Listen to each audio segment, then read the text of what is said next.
আজকের খুতবার শিরোনাম নামাজের শর্ত, রোকন, ওয়াজিব, সুন্নত এবং নামাজ ভঙ্গের কারণ সমূহ, অতঃপর নামাজের গুরুত্ব। এই শিরোনামের উপরে কিছু আলোচনা তুলে ধরব প্রশ্ন উত্তর আকারে। অতএব আপনাদের সকলেরই মনোযোগ আকর্ষণ করছি। নামাজ ইসলামের অন্যতম প্রধান স্তম্ভ।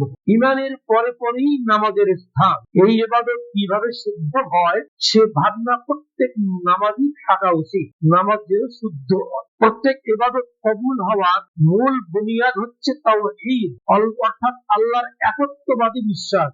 এই তাওহীদ যদি থাকে তাহলে আপনার যাবতীয় ইবাদত গুলি কবুল হবে। তাওহীদ নাই, ইবাদত কবুল। সুতরাং যার তাওহীদ নেই তার কোনো ইবাদত আল্লাহর নিকট গৃহীত হবে না। পক্ষান্তরে প্রত্যেক ইবাদত ও আমল কবুলের জন্য মৌলিকভাবে দুটি শর্ত পালন করতে হবে। এক নম্বর হচ্ছে ইখলাস লিল্লাহ। আপনি যে আমলই করেন মৌলিকভাবে এই দুটি শর্ত পালন করতে হবে।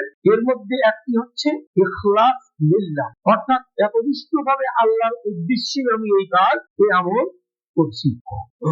অন্য কোন স্বার্থ বা উদ্দেশ্য থাকলে তা আল্লাহর নিকট গ্রহণযোগ্য হবে না। সুনাম কুড়ানোর জন্য, লোক দেখানোর জন্য অথবা পার্থিব স্বার্থ হাসিলের জন্য কোন ইবাদত বা আমল করা মহা ফিতনা, যা টানা দাজ্জালের চেয়ে ভয়ঙ্কর। তাহলে পার্থিব কোন স্বার্থে, কোন লোভে, কোন নেতৃত্বের আকর্ষণে, কোন পাওয়ার দুনিয়াবি কোন স্বার্থ হাসিলের জন্য যদি ইবাদত গুলি করা হয় তাহলে এটা অত্যন্ত ভয়ঙ্কর। যেমন ভয়ঙ্কর, টানা দাজ্জালের চেয়ে ভয়ঙ্কর। টানা দাজ্জাল কি? একদা সাহাবীগণ টানা দাজ্জাল সম্পর্কে আলোচনা করছিলেন। ইত্যবসরে রাসূল সাল্লাল্লাহু আলাইহি ওয়াসাল্লাম উপস্থিত হয়ে বললেন, আমি কি তোমাদেরকে এমন ফিতনার কথা বলে দেব যা আমার নিকট টানা দাজ্জালের ফিতনার চেয়ে অধিক ভয়ঙ্কর? সাহাবীগণ বললেন, ইয়া রাসূলুল্লাহ, হ্যাঁ আপনি বলুন। তখন তিনি বললেন, তা হলো আশিরকুল খাফি, গুপ্ত শিরক। অর্থাৎ সালাতের মধ্যে, সিয়ামের মধ্যে, হজ যাকাতের মধ্যে ইত্যাদি আমলের মধ্যে যদি আমাদের কারো রিয়া থাকে, লোক দেখানো থাকে, মানুষকে শোনানোর উদ্দেশ্য থাকে, তাহলে এটার নাম হচ্ছে আশিরকুল খাফি, মানে গুপ্ত শিরক। এই গুপ্ত শিরক টানা দাজ্জালের চেয়ে ভয়ঙ্কর এবং ভয়ানক। অতএব আমাদের এই সকলেরই উচিত যে ইবাদত বন্দেগী যা কিছু করব, আমল ভালো হোক, এটাই আমরা সবাই চাবো। সেই ভালো আমল যেন রিয়া মুক্ত হয়, শিরক মুক্ত হয়, বিদআত মুক্ত হয়। আলহামদুলিল্লাহ, আমাদের বাংলাদেশের সেনা প্রধান সাহেব হজ করে সেখানে গিয়ে হয়তো সহিহ সুন্নাহর দিশা, তাওহীদের দিশা পেয়েছেন বলে দেশে এসে মুখে দাঁড়িয়ে রেখেছেন এবং বলছেন নামাজে বেদাত, দোয়াতে বেদাত। বাংলাদেশে বেদাতের ছেয়ে বেদাতটা উনি অনুভব করতে পেরেছেন। এই কথা বলার সাথে সাথে সামাজিক যোগাযোগ মাধ্যমে তিনি প্রশংসায় ভাসছেন, সবাই তার প্রশংসা করছে। হয়তো বা তিনি আগে, আমরা সবাই গুনাহগার, আমাদের পূর্বের জীবন যদি আমরা একটু খেয়াল করি, দেখবো আমাদের কারো না কারো পাপ, অন্যায় অনেক কিছু কারো হয়তো থাকতে পারে, কিন্তু বর্তমান তো আল্লাহ তাকে হয়তো সুযোগ দিয়েছে পরিবর্তনের জন্য। তিনি পরিবর্তন হয়েছেন, হচ্ছেন এবং আগামীতেও হবে। আবার কেউ কেউ তাকে নিয়ে প্রলোভন, যারা বেদাতকে পোষে লালন পালন করে, তাদের কাছে হয়তো তার ভাষ্যটা অসহ্যনীয় হয়ে এসেছে, সেজন্য হয়তো তারা তাকে নিয়ে ভিন্ন মত পোষণ করেন। কিন্তু তিনি যে কথাগুলি বলছেন, প্রকাশ যেটা হচ্ছে সামাজিক যোগাযোগ মাধ্যমে, তাতে দেখা যাচ্ছে তার কথাগুলি কোরআন এবং সহিহ সুন্নাহ মোতাবেক। তিনি বলছেন সালাতের ভিতরে বেদাত, দোয়ার ভিতরে বেদাত, অন্যান্য কাজের ভিতরে বেদাত। তাই তিনি একটা আলাদা ইসলামী ইনস্টিটিউট, আর্মিদের ইসলামী ইনস্টিটিউট তারা উদ্বোধন করেছেন। তার মাধ্যমে উদ্বোধন করা সেখানে সঠিক দিন শিক্ষা হবে। সেজন্য তিনি বাংলাদেশে শুধু নয়, অন্যান্য দেশেও তিনি প্রশংসায় ভাসছে। পক্ষান্তরে আমাদের এই রংপুর অঞ্চলের এই কিছু বিপদগামী ছেলে, তারা আবার ঘৃণায় ভাসছে। সমাজের কাছে ঘৃণিত, মানুষের কাছে ঘৃণিত। যে মানুষটা নামাজ পড়ে না, আলেম ওলামাদেরকে শ্রদ্ধা করে, আলেম ওলামাদের প্রতি ভালোবাসা রাখে, অথচ সে নামাজ পড়ে না, দিন মানে না, আলেম ওলামাকে অপমান করে না। যদিও সে ধূমপান করে, আলেম ওলামার দেখতে আসছেন, সঙ্গে সঙ্গে ওটা লুকিয়ে রাখে, তার মানে সম্মান করে। আর কিছু বিপদগামী রংপুরের ছেলে, এরা একজন প্রসিদ্ধ বক্তা, একজন ভালো আলেম, তিনি মারা গেছেন বা শহীদ হয়েছেন, যাই হোক, তাকে অপমান, তার ছবিটাকে নিয়ে অপমান করা কত বড় ধৃষ্টতা, কত বড় ঘৃণিত। সব মানুষ, পৃথিবীর সব মানুষ তাদেরকে ঘৃণা করছে, হোক শেষে যে দলেরই হোক না, এমনকি করা কখনো উচিত নয়। প্রশাসনে যারা থাকেন তাদের এই বিষয়গুলি দৃষ্টি দেওয়া উচিত এবং এগুলিকে নিয়ন্ত্রণ করা, কন্ট্রোল করা।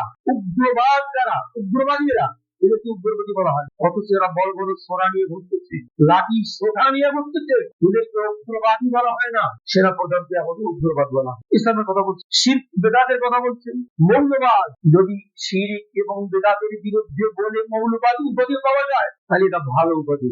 শিরক এবং বেদাতের বিরুদ্ধে বলে যদি উগ্রবাদ উপাধি পাওয়া যায় তাহলে এটা ভালো উপাধি। এইরকম উগ্রবাদ হওয়া দরকার, এইরকম মৌলবাদ প্রত্যেকটা মুসলিমকে হওয়া দরকার। সেনাপ্রধানের মতো প্রত্যেকটা মুসলিমকে, প্রত্যেকটা যুবককে এরকম উগ্রবাদ হওয়া দরকার, মৌলবাদ হওয়া দরকার। যাক, আমি কোথায় কোথায় অন্যখানে চলে গেলাম। আমার মূল বক্তব্য হচ্ছে যে আমাদের ইখলাস থাকতে হবে। যে কোনো আমল করতে গেলে কি থাকতে হবে? ইখলাস লিল্লাহ, একমাত্র আল্লাহর জন্য আমি ইবাদত করছি। 2 নম্বর যে শর্তটা, সেটি হচ্ছে রাসূলের অনুসরণ। অর্থাৎ যে আমল আপনি আমি করছি, শিখতেছি, আগামীকাল করব, সেই আমলে রাসূলের রীতিনীতি অনুসরণীয় কিনা, নাকি কোনো মৌলানা সাহেবের, না কোনো মুফতি সাহেবের, না কোনো সেনাপ্রধানের, না কোনো রাষ্ট্রপ্রধানের, তার নীতি অনুসরণ করে আমি এই ইবাদতটা করছি। রাসূল সাল্লাল্লাহু আলাইহি ওয়াসাল্লামের নীতিকে অনুসরণ করেই ইবাদত করতে হবে। তাহলে এই দুটি জিনিস থাকলে আপনার আমার ইবাদতগুলি, আমলগুলি আল্লাহর নিকট কবুলযোগ্য, গ্রহণযোগ্য বলে বিবেচিত। সেজন্য মহান আল্লাহ রাব্বুল আলামিন 47 নম্বর সূরা মুহাম্মদ 33 নম্বর আয়াতে উল্লেখ করেছেন, ইয়া আইয়ুহাল্লাযীনা আমানু আতিউল্লাহ ওয়া আতিউর রাসূল ওয়া লা তুবতিলু আ'মালাকুম। হে বিশ্বাসীগণ, তোমরা আল্লাহর আনুগত্য মেনে নাও, রাসূলের আনুগত্য মেনে নাও, তাদের আনুগত্য বর্জন করে তোমাদের আমলগুলিকে বরবাদ করো না, নষ্ট করো না। অর্থাৎ আল্লাহর দেওয়া বিধান মোতাবেক, রাসূলের দেওয়া নীতি মোতাবেক যদি আপনি আমি আমলগুলি না করি, তাহলে আল্লাহর ভাষায় আপনার আমার সেই আমলগুলি নষ্ট হবে, বরবাদ হবে, ধ্বংস হবে। ওই আমলে কোনো মূল্য থাকবে। অতএব রাসূলের আনুগত্য থাকবে। বিশেষ করে সালাতের বিষয়ে রাসূল সাল্লাল্লাহু আলাইহি ওয়াসাল্লাম বলেছেন, সাল্লু কামা রাআইতুমুনি উসাল্লি, তোমরা আমাকে যেভাবে নামাজ পড়তে দেখো তোমরা সেভাবেই নামাজ। রাসূলকে যেভাবে নামাজ পড়েছেন রাসূল, সাহাবীদেরকে নির্দেশ দেওয়া হয়েছে তোমরা সেভাবেই পড়ো। সেই সিলসিলা অনুযায়ী চলে আসতেছে মদিনার ইসলাম গোটা বিশ্বে ছড়িয়ে পড়েছে। এক শ্রেণীর ভণ্ড, তারা গান গায়, গজল গায়, সোনার মদিনা কেমনে যাব, সোনার মদিনা কেমনে যাব, আল্লাহ যদি পাকা দিত, হায় রে সোনার মদিনা, কত আশা আকাঙ্ক্ষা, কিন্তু সোনার মদিনার ইলম ভালো লাগে, সোনার মদিনা যাইতে ভালো লাগে, কিন্তু সোনার মদিনার ইলম, তাওহীদ, রিসালাত, সালাত এগুলি ভালো লাগে না। সেজন্য রাসূল বলছেন, সাল্লু কামা রাআইতুমুনি উসাল্লি, হাদিস সহিহ বুখারী। তো আমি নামাজ শব্দটা বারবার উচ্চারণ করছি। এই নামাজ শব্দটা উর্দু, ফারসি, হিন্দি এবং বাংলা ভাষায় প্রচলিত সিদ্ধ ব্যবহৃত শব্দ, আর এর আরবি শব্দ হচ্ছে সালাত। আমরা যেহেতু বাংলা ভাষী, আমাদের নামাজ বললে আমরা সহজেই বুঝি এবং বোঝাটা আমাদের জন্য সহজ হয়, সেজন্যই আমি নামাজ শব্দটা উচ্চারণ করছি। আর এই নামাজ শব্দ উচ্চারণে কোনো গুনাহ নাই, কোনো পাপ নাই। আপনি যে কোনো শব্দ অর্থ, যেমন আমি করতেছি সল্লু, আল্লাহ সল্লু মানে সালাত আদায় করো, আরবি শব্দ, নামাজ পড়ো, আল্লাহ রাসূল বলে আমার ভাষায় আমি বুঝাচ্ছি। আর খুতবাটা প্রত্যেক দেশের মাতৃভাষায় হওয়া উচিত, সেজন্যই আমি নামাজ শব্দটাকে চয়ন করেছি। আসুন এবার নামাজ বিষয়ের মাসআলাগুলি এবং নামাজ আদায়ের সঠিক পদ্ধতি প্রশ্ন উত্তরের মাধ্যমে জেনে নেই। আপনাদের মনোযোগ আকর্ষণ করছি। প্রশ্ন 1, নামাজ কখন ফরজ হয়? উত্তর, নামাজ ফরজ হয় হিজরতের পূর্বে নবুয়তের 12 অথবা 13তম বছর মেরাজ রজনীতে সপ্ত আকাশে আল্লাহ তার প্রিয় রাসূলের সরাসরি সাক্ষাতে এই নামাজ ফরজ হয়েছে। কত হিজরিতে, কত নবুয়তের 12 অথবা 13তম বছরে, অর্থাৎ নবুয়ত প্রাপ্তির পর 12 বছর, 11 বছর অতিক্রান্ত হওয়ার পর এই নামাজ ফরজ হয়েছে, অথবা 12 বছর অতিক্রান্ত হওয়ার পর নামাজ ফরজ হয়েছে। আমার রাসূল সাল্লাল্লাহু আলাইহি ওয়াসাল্লাম মাক্কি জীবনে 13টি বছর ছিলেন। তাহলে হিজরতের আগে আগে কি হয়েছে? নামাজ ফরজ হয়েছে। আল্লাহ রাব্বুল আলামিন সপ্ত আসমানে ডেকেই তার উপর প্রত্যহ 50 ওয়াক্ত নামাজ ফরজ করে দিলেন। তিনি এবং জিবরাইল যখন মুসার সাথে দেখা হলো, মুসা কথোপকথনের মাধ্যমে জানতে পারলেন 50 ওয়াক্ত নামাজ আল্লাহ ফরজ করেছেন। মুসা এবং জিবরাইল বললেন, আপনার উম্মত পারবে না, কমিয়ে নিয়ে আসে। রাসূল সাল্লাল্লাহু আলাইহি ওয়াসাল্লাম কয়েকবার দিয়ে দরখাস্ত করে আল্লাহর কাছ থেকে কমিয়ে এনে 5 ওয়াক্ত পর্যন্ত এনেছেন। আল্লাহ রাব্বুল আলামিন বলছেন, আমার নিকট কোনো কথার পরিবর্তন ঘটে না, আমি যা সিদ্ধান্ত নেই সেটাই সঠিক থাকে, ঠিক থাকে। সেজন্য আমাদের নবীকে বললেন আল্লাহ 50 ওয়াক্তের সওয়াব আপনার উম্মতের জন্য 5 ওয়াক্তই দিয়ে দিলাম। হাদিস সহিহ বুখারী, হাদিস নম্বর 349, 3342, 3887, হাদিস মুসলিম 162, হাদিস মিশকাত 8864। হাদিসগুলো শুনলে আমি হাদিস বলতে গেলে অনেক সময় লাগে, রেফারেন্স দিলাম, খুঁজে বের করে। উল্লেখ্য, নামাজ ফরজ হওয়ার শুরুতে 4 রাকাত বিশিষ্ট নামাজগুলি 2 রাকাত করে আল্লাহ ফরজ করেছে। জোহরের 4 রাকাত, আসরের 4 রাকাত, ইশার 4 রাকাত আমরা পড়ছি।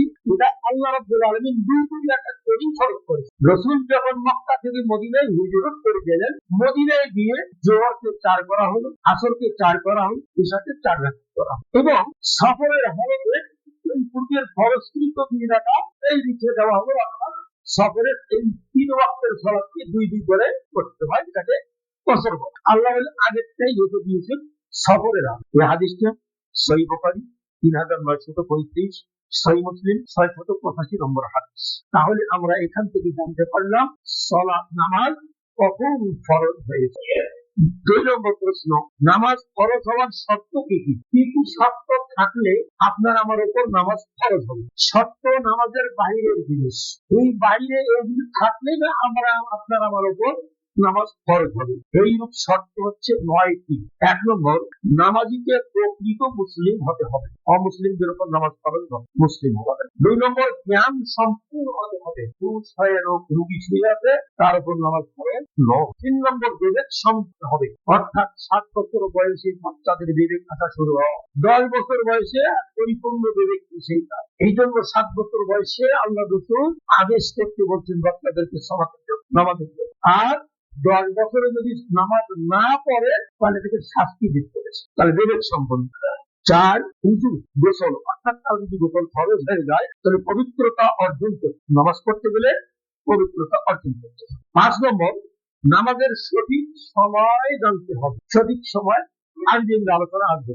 শর্তগুলো কি কি মনে রাখবেন। 6 নম্বর, শরীর, দেহ, পোশাক এবং নামাজের স্থান পবিত্র হতে হবে, শরীর, পোশাক এবং স্থান পবিত্র হতে হবে। 7 নম্বর, সতর ঢাকতে হবে, আবৃত করতে হবে। পুরুষের সতর ফরজ হচ্ছে নাভি থেকে নিয়ে হাঁটুর নিচ পর্যন্ত, মহিলাদের আপাদমস্তক সতর ঢাকতে হবে। 8 নম্বর, কিবলামুখী হতে হবে। 9 নম্বর, অন্তরে নামাজের সংকল্প করতে হবে, যেটা নিয়াত নাওয়াইতু আন উসাল্লিয়া রাকাতাইল জুমআতিন, মুতাওয়াজ্জিহান ইলা কাবাতিশ শরীফাতি, ইফতিদাইতু বিহাযাল ইমামে। এই যে নিয়াতগুলি আমরা পড়ছি স্কুলের জীবনে দিনিয়াত শিক্ষা, এই নিয়াত না পড়ার কারণে নিয়াত মুখস্থ হয় না। এই নিয়াত বিদআত, যেমন সেনাপ্রধান বলতেন নামাজের মধ্যে বিদআত। আবার কি যায় নামাজের দোয়া, ইন্নী ওয়াজ্জাহতু লিল্লাহি, এই যে ফাতারাস সামাওয়াতি ওয়াল আরদি, নামাজের মধ্যে বিদআত উনি ঠিক বলেছেন। আর ওনাকে এখন মৌলবাদী বলে, তো হাদিস বলে, নামাজ হাদিও বলে, বিভিন্ন বলে। আমরা ওনাকে সাধুবাদ জানাই, আপনাকে কে জ্ঞান আপনি কোরআন এবং সুন্নাহর কথা বলেছেন, এই কথার উপর আপনি বক্তারা থাকবেন, ওয়াজ থাকবেন ইনশাআল্লাহ। এই অটুট থাকলে আপনি এই কোরআন সুন্নাহ তথা তাওহীদ এবং সঠিক রিসালাতের উপরে আপনার মুক্তি হওয়ার পসিবিলিটি 100% রয়েছে। অনুরূপ যদি আমরাও থাকি আমাদেরও তাই হবে ইনশাআল্লাহ। তাহলে নিয়ত করতে হবে। নিয়ত মানে হচ্ছে কি? মনে মনে সংকল্প করা। এই 9টি হচ্ছে সালাত নামাজ ফরজের জন্য শর্ত।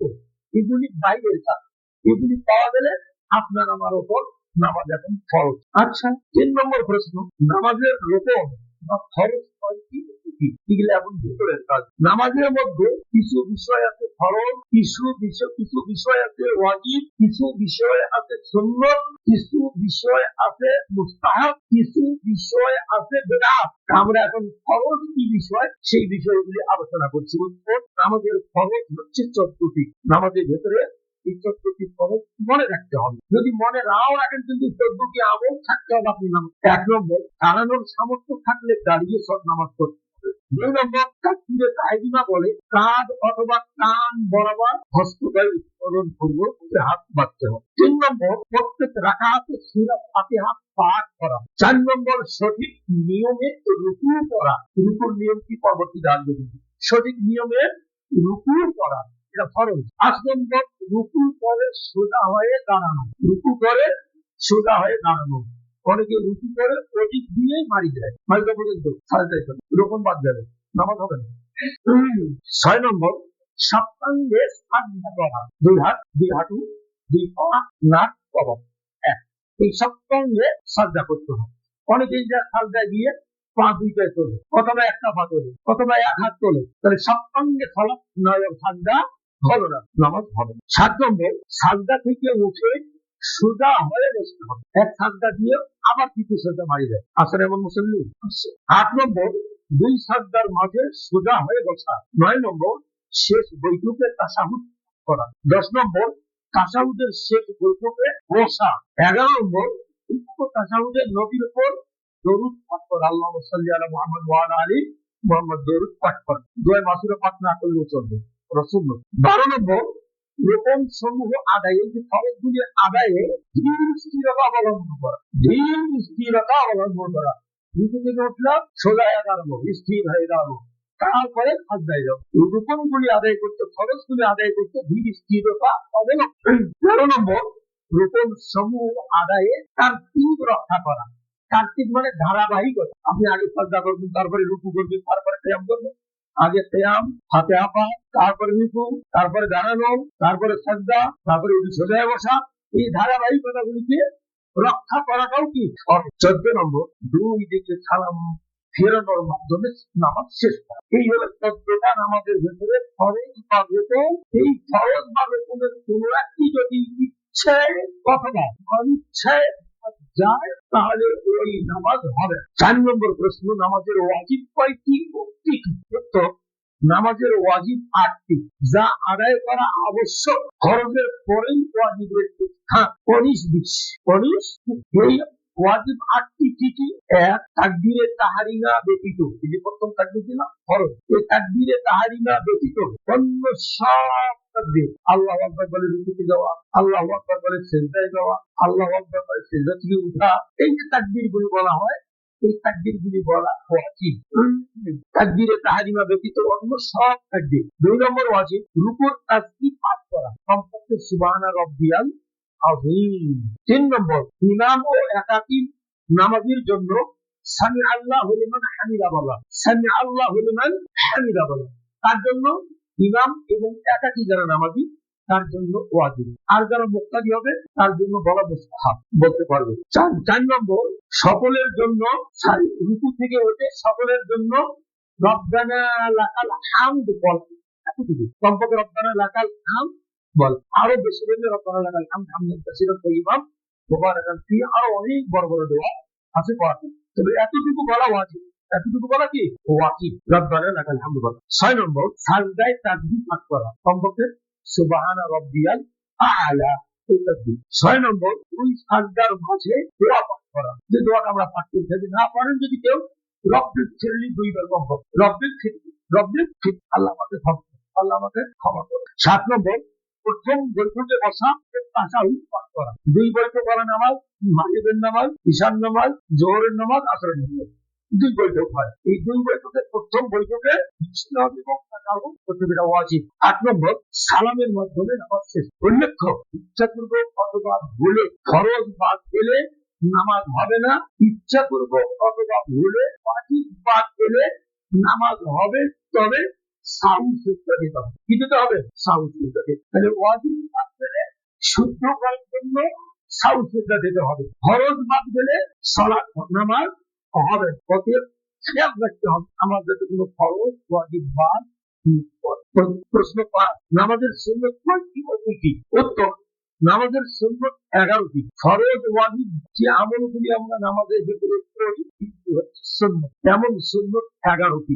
এক, দুই পায়ের উপর সমানভাবে ভর দিয়ে, দুই পায়ের উপর সমানভাবে ভর দিয়ে সোজা হয়ে দাঁড়িয়ে সাজদার স্থানে দৃষ্টি রাখা সুন্নত। 2 নম্বর, জুমার ফরজ নামাজ, দুই ঈদের নামাজ, ইস্তিসকার নামাজ, সূর্য গ্রহণের নামাজ দুটিতে দিনের অন্য নামাজগুলিতে সূরা কেরাত নীরবে পাঠ করা, সূরা কেরাত নীরবে পাঠ করা। 3, প্রথম রাকাতে কেরাতের পূর্বে সানা সহ আউযু বিল্লাহ, বিসমিল্লাহ চুপে চুপে পাঠ করা। 4, নামাজের অতীতব্য সকল দোয়া নীরবে পাঠ করা। 5, সিনার উপরে হাত বাঁধা, সিনার উপরে হাত বাঁধা, বুকের উপর। 6, রুকুতে যাওয়ার পূর্বে রুকু থেকে উঠে এবং তৃতীয় রাকাতের জন্য উঠে পূর্বের মতো নফল নিয়াত করা। নফল নিয়াত করা কি সুন্নত কি বলি, ফরজ নয়, ওয়াজিব নয়। তারপরে 7, সূরা ফাতিহা শেষে আমিন বলা। এটা নিয়ে যুদ্ধ করার দরকার নেই, এটা নিয়ে অত বাহাস করার দরকার নেই, এটা সুন্নত। এটা কেউ যদি আমল না করে তাহলে সুন্নত ত্যাগ করার জন্য 10টা নেকি কম হয়ে যায়, আর সুন্নত আমল করলে 10টা নেকি সে বেশি পায়। কোথাও গিয়ে আপনি এমন জায়গায় গিয়েছেন যে জায়গায় কেউ আমিন বলে না, ফিতনা সৃষ্টি হবে, হট্টগোল হবে, মানুষ বিভিন্ন ধরনের কথা বলবে, এরা আবার কোথাকারে উঠি আসলো, এই সুযোগ তুমি দেওয়ার পরে পরে যাওয়া নেই। আমিন বলতে এরা আমিন বলতে কি সুন্নত, এটা আমাদের ওয়াজিব নয়, ফরজ নয়। তবে এখানে কোনো সমস্যা নেই। মদিনার মসজিদে জোরে হয়, মক্কার মসজিদে জোরে হয়, মদিনার মসজিদে হয়, মসজিদ কেটে যাচ্ছে জোরে হয়। আচ্ছা, 8 নম্বর, সাজদায় গমনের সময় মাটিতে আগে হাত রাখা। যখন সাজদায় যাবো আগে মাটিতে হাত, কেউ যদি হাত রাখে সমস্ত সুন্নত, আগে হাত রাখাটা কি সুন্নত। 9 নম্বর, 2 সাজদার পরে আরামের বৈঠক দেওয়া। 1 রাকাত সালাত হইলো, 2 সিজদা হয়ে গেল, একটু বৈঠক দিয়ে দ্বিতীয় রাকাতের জন্য উঠা, এটাকে বলা হয় আরবিতে জলসায়ে ইস্তিরাহাত, আরামের বৈঠক। এটা সুন্নত, কেউ যদি না দেয় সালাত ক্ষতি হবে না, দিলে তাহলে কি হবে 10 নেকি পাওয়া যায়। 10 নম্বর, প্রতি রাকাতের জন্য উঠার সময় মাটিতে 2 হাত ভর দিয়ে দাঁড়ানো। 11 নম্বর, তাশাহুদের বৈঠকে ডান হাত 53 মুষ্টিবদ্ধ করা, এই যে হলো 53 মুষ্টিবদ্ধ করা এবং তর্জনীতে খাড়া, অর্থাৎ মহিলাদের দেখতে পাচ্ছেন না, এই আঙ্গুল দুটি, এটার নাম হলো কি কনিষ্ঠা, অনামিকা, এই 2 আঙ্গুলকে মুষ্টিবদ্ধ করে মধ্যমা এবং বৃদ্ধাকে গোলাকার করে, মাথায় মাথায় লাগিয়ে গোলাকার করে, আর এই তর্জনীকে খাড়া রেখে এটা বিন্দু নড়াচড়া, অনেকেই বিভিন্ন ভাবে নড়াচড়া করে, তাদের পাশের মুসল্লির দৃষ্টি করতে হয়। এটা হলো কি সুন্নত। এটা কি সুন্নত, আমাদের ভিতরে না করেন আমাদের প্রতি মুষ্টিবদ্ধ করা, তর্জনী আঙ্গুল ভাবে নাড়াতে থাকা। কোন একটি সুন্নত ইচ্ছায় অনিচ্ছায় বাদ গেলে নামাজের কোনো ক্ষতি হবে না, সাউন্ড দিতে হবে না, আদায় করলে প্রত্যেক সুন্নতের জন্য 10 করে নেকি পাওয়া যাবে। আমরা করি তো, তাই করি তো, আদায় করি। প্রশ্ন 6, নামাজ ভঙ্গের কারণ কয়টি? এটা কিন্তু বিশাল বড়, মনে রাখতে হবে। এত কষ্ট করে আসলাম, হুজুর করলাম ঠান্ডায়, মসজিদে আসলাম, নামাজ পড়লাম, সময় গেল, কিন্তু নামাজটা আমার ভঙ্গ হয়ে গেল, এর মতন তো আফসোস আর নেই। অতএব মনে রাখতে হবে নামাজ ভঙ্গের কারণগুলি কি কি, এগুলা কারণ যেন আমার মধ্যে না থাকে। সে কারণ হলো 5টি কারণ মনে রাখা খুব সহজ। 1 নম্বর কারণ হচ্ছে নামাজ রত অবস্থায় ইচ্ছা করে পানাহার করা, মুখে চকলেট দিয়ে মসজিদে ঢুকছি, বাস নামাজ শুরু হয়েছে, চলছে চকলেট কি চলছে, এমনটি করা যাবে না, নামাজ কি হয়ে যাবে ভঙ্গ হয়ে যাবে। পান খেয়েছি, জর্দা দিয়েছি, এই পান সামগ্রী খেলাই, হাত মুখের এক গালিতে রেখে আসলে কোনো হুজুর জিব্বারে আত্মনা দিয়ে এক গালে রেখে দিল, সালাত শেষ করিয়া আমার কারণে শুরু করে, এমনটিও করা যাবে, নামাজ কি হয়ে যাবে ভঙ্গ হয়ে যাবে। 2 নম্বর কারণ হচ্ছে নামাজের স্বার্থ ব্যতিরিকে ইচ্ছাকৃত ভাবে কথা বলা, নামাজের স্বার্থ ব্যতিরিকে ইচ্ছাকৃত ভাবে কোনো কথা বলা। নামাজের স্বার্থ বলতে ইমাম সাহেবের ভুল হচ্ছে, সেখানে আমি কি করবো সুবহানাল্লাহ বলবো, অথবা যদি জানি কি বলবো আয়াতটা পাঠ করে দেবো। মহিলারা কি করবে, সতর্ক করে দিলে কি করবে, তা ঠিক করে এইভাবে হাতের তালুতে মারবে। এই তো নামাজের স্বার্থে কি জন্য কি করা যাবে সুবহানাল্লাহ বলা যাবে। আমাদের সমাজে বেশিরভাগ কি বলি আমরা, হাদিসে বলা হয়েছে কি সুবহানাল্লাহ, কি বলা হয়েছে সুবহানাল্লাহ, হাদিসে বলা হয়েছে শুনলো, আর আল্লাহু আকবার বলা বেদাত। এই জন্য নামাজিও বেদাত, নামাজিও কি বেদাত, এইটাও একটা বেদাত। আল্লাহু আকবার। তিন নম্বর, ইচ্ছাকৃত ভাবে বাহিনীয় কাজ করা আছে, কিন্তু নামাজ শুরু করার পরে মাথা চলছে, চোখ বুঝতে, নাকের রং চলটা, কেউ পিঠ চলছে, এত নড়াচড়া করে, এগুলোকে বলা হয় আমল তাসির। অর্থাৎ সে নামাজে আছে, বাইরের লোক মনে করে সে নামাজে নেই, বোঝা যায় লোকটা ভাবে যে লোকটা নামাজে নেই। এমন কাজ যদি কেউ বাহুল্য কাজ যদি করে আমাদের ভিতরে, তাহলে তার নামাজটা কি হয়ে যাবে? ভঙ্গ হয়ে যাবে। নামাজ ভঙ্গের 3 নম্বর কারণ গেল ইচ্ছাকৃত ভাবে বাহুল্য কাজ করা, ইচ্ছাকৃত ভাবে। কারণ অনিচ্ছাকৃত একটা কাজ হয়ে গেছে, এটা আল্লাহ মাফ করবেন। 4 নম্বর হচ্ছে নামাজে হাসাহাসি করে। ছোটবেলায় যেমন আমরা করছি, কত বলতে চাই তোমরা করো না, আমরা ভুল করেছি, তোমরা এগুলো যা করো না, নামাজে আসছো, নামাজে কিন্তু হাসাহাসি করো না। এই জন্য যারা গার্জিয়ান আছেন, সাথে বাচ্চা দিকে রাখবেন, যেন 2 বাচ্চা আবার একসাথে না হয়, 2 জনের ফাঁকা মাঝখানে বড় জ্ঞানী ব্যক্তিকে দাঁড়াবে, যাতে 2 বাচ্চারা দৃষ্টি বিভাগ থেকে না পায়, হাসাহাসি করে। 5 নম্বর, বিনা কারণে ইচ্ছা করে নামাজের কোন ফরজ বাদ দেওয়া। ইচ্ছা করে নামাজের ফরজ, এটা কি করলাম? বাদ দিলাম। রুকুতে গেলাম, রুকু দিয়ে সেজদায় চলে গেলাম, রুকু দিয়ে কি গেলাম? সেজদায় চলে গেলাম, তাহলে আমার একটা রুকুন বাদ গেল, সোজায় দাঁড়াতে হতো, রুকুন বাদ গেল, আমার নামাজটা বাতিল হবে, ওই নামাজ হবে না। তাহলে নামাজ ভঙ্গের কারণ আমরা জানতে পারলাম 5টি, এগুলো যেন না ঘটে। আজকে আমরা 5টা প্রশ্ন উত্তর আলোচনা করলাম। চলবে ইনশাআল্লাহ, আরো কিছু প্রশ্ন উত্তর আছে, এগুলো চলতে থাকবে আগামীতে ইনশাআল্লাহ। أقول قولي هذا أستغفر الله لي ولكم ولسائر المسلمين، بارك الله لكم في القرآن العظيم، ونفعنا وإياكم بالآيات والذكر الحكيم، إنه تعالى جواد كريم ملك رحيم। তাহলে বলা হলো নামাজ ফরজ হওয়ার শর্ত 9টি, নামাজের ভিতরে ফরজ হলো 14টি, আর নামাজের ভিতরে ওয়াজিব হলো 8টি, আর নামাজ ভঙ্গের কারণ হলো 5টি। নামাজের সুন্নত হলো, সুন্নত বলা হয়েছে? বলা হয়নি, বলা হয়েছে। সুন্নত হলো কয়টি? 11টি। এই জিনিসগুলো আমরা সবাই মনে রাখি। আল্লাহ রাব্বুল আলামিন আমাদের সবাইকে মনে রাখার তৌফিক দান করুন, আমিন।